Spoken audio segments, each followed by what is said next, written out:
नमस्कार, मैं doctor Amisha, consultant doctor at Bharat homeopathy और मैं आज आपसे बात करूंगी एक ऐसी गंभीर समस्या के बारे में। जी हाँ, ट्रिपल वेसल डिजीज़, यानी जब आपकी कोरोनरी आर्टरीज़ में पूरी तरीके से ब्लॉकेज हो जाता है, triple vessel coronary artery disease. और अगर आपको या आपके जानने में किसी को भी ये बीमारी हुई है, तो आपको पता होगा कि आपको एडवाइस किया गया होगा या तो एंजियोप्लास्टी या फिर बाईपास, यानी अल्टीमेटली आपको सर्जरी के लिए बोला गया होगा।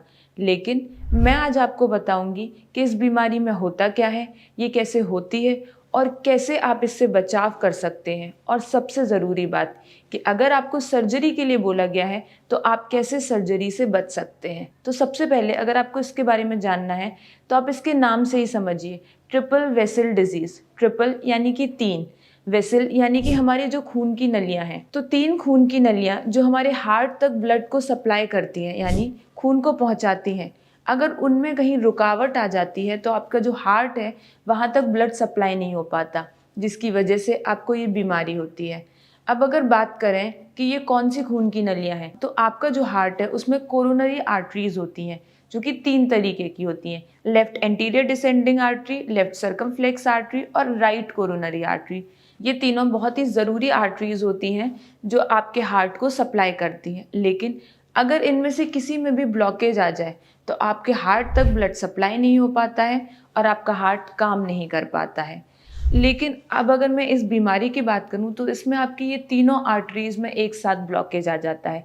किसी में 70%, किसी में 80%, किसी में 90%, और यहाँ तक कि कई पेशेंट्स में मैंने देखा है 100% ब्लॉकेज भी आ जाता है। तो अक्सर ऐसे में पेशेंट्स के मन में ये सवाल उठता है कि होता कैसे है। ये एक ऐसी बीमारी है जो कि आपकी लाइफस्टाइल पर डिपेंड करती है। जैसे अगर आपने बहुत ज़्यादा बाहर का खाना पीना किया है, स्मोकिंग की है, एल्कोहल का इंटेक लिया है, या फिर बैड ईटिंग हैबिट्स हैं, यानी समय पे नहीं खाया, रात को आप चिप्स खा रहे हैं, जिसकी वजह से आपकी बॉडी में कोलेस्ट्रॉल बहुत ज़्यादा बढ़ गया है और वो कोलेस्ट्रॉल और फैट आपकी आर्टरीज में प्लेक के फॉर्म में जमा हो जाता है। और जब यह प्लेक के फॉर्म में वहाँ पर जमा हो जाता है तो आपका जो ब्लड सप्लाई है उसमें रुकावट आ जाती है।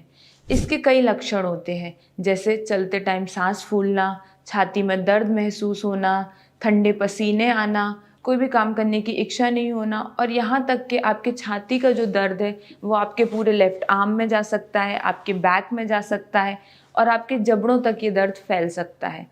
तो अगर आपको इनमें से कोई भी लक्षण है तो आपको अपनी प्रॉपर जांचें करानी चाहिए और एक प्रॉपर ट्रीटमेंट लेना चाहिए। जांचों में आप ब्लड टेस्ट करा सकते हो, जिसमें आप लिपिड प्रोफाइल करा सकते हो, जिससे आपके कोलेस्ट्रॉल के लेवल्स पता चलेंगे। सीरम होमोसिस्टीन करा सकते हो आप, ट्रोपोनिन आई करा सकते हो, जिससे आपका कार्डियक यानी कि आपका हार्ट कितना डैमेज है आपको इसका आइडिया लगेगा।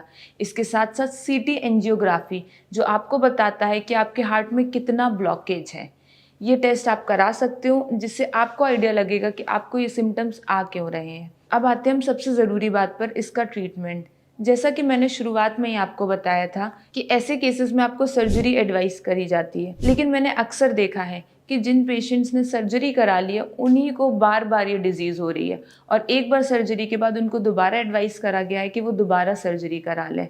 लेकिन हम यहाँ भारत होम्योपैथी में आपको बिना सर्जरी के पूरी तरीके से ठीक करते हैं, क्योंकि हम सिर्फ आपके जो सिम्टम्स हैं उस पर आपको दवा नहीं देते जिससे आपको टेम्पररी रिलीफ मिले, बल्कि आपको एक कस्टमाइज ट्रीटमेंट दिया जाता है। यानी आपके फिजिकल जनरल्स, आपके मेंटल जनरल्स, किस वजह से ये प्रॉब्लम हुई है, कैसे आई है, सब कुछ समझ के आपका पूरा केस एनालिसिस किया जाता है और उसके आधार पर आपको दवाइयाँ दी जाती हैं, जिससे आप बिना सर्जरी के इस ब्लॉकेज को ख़त्म कर सकते हैं।